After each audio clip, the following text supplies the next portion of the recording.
உள்ள இருக்காரு. என்ன அவ்வளவு ஈஸியா வந்துச்சா என்ன? அப்புறம் என்ன 12th இங்கிலீஷ் வேற லெவல்ல வந்திருக்கு. நீங்களும் தரமா எழுதிருப்பீங்கன்னு நினைக்கிறேன். அடுத்து என்ன எக்ஸாம்? காமர்ஸ் தானே. காமர்ஸ் இம்பார்ட்டன் ரெடி பண்ணிட்டு இருக்கேன், கொடுத்துடலாம், பயப்படாதீங்க. காமர்ஸ் மட்டுமா? நான் சயின்ஸ் குரூப் பசங்களுக்கு மேத்ஸ் போட மாட்டீங்களா?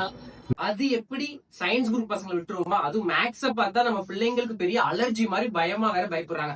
அப்படி ஒண்ணு யாரும் பயப்பட வேண்டிய அவசியமே இல்ல. 12th ஜெனரல் மேக்ஸ்க்கான இம்பார்ட்டன்ட் சம்ஸ் எல்லாம் இதோ உங்களை தேடி வரப்போகுது. 12th ஆர்ட்ஸ் குரூப்கான காமர்ஸ் இம்பார்ட்டன்ட் உங்களை தேடி வரப்போகுது. உங்களுக்கும் இம்பார்ட்டன்ட் பிடிஎஃப் தேவைப்படுகின்றதா? கமெண்ட் பாக்ஸ்ல வந்து முதல்ல பேஜ மறக்காம ஃபாலோ பண்ணுங்க. நிறைய பேர் என்ன பண்றீங்கன்னா பேஜ ஃபாலோ பண்ணாம கமெண்ட் பாக்ஸ்ல பிடிஎஃப் சென்ட் பண்றீங்க. அப்படி சென்ட் பண்ணா பிடிஎஃப் சென்ட் ஆகாது. எனவே தயவு செய்து எல்லாரும் பேஜ ஃபாலோ பண்ணிட்டு அப்புறம் கமெண்ட் பாக்ஸ்ல இருந்து பிடிஎஃப் சென்ட் பண்ணுங்க. 12th காமர்ஸ்க்கான இம்பார்ட்டனும் 12th சயின்ஸ் குரூப்கான ஜெனரல் மேக்ஸ்க்கான இம்பார்ட்டனும் ஷார்ட்கட் மெத்தட்ல உங்களுக்கு எல்லாமே உங்களுக்கு தேடி வரப்போ பேஜ மறக்காம ஃபாலோ பண்ணிக்கோங்க. மறக்காம ஃபாலோ பண்ணுங்க.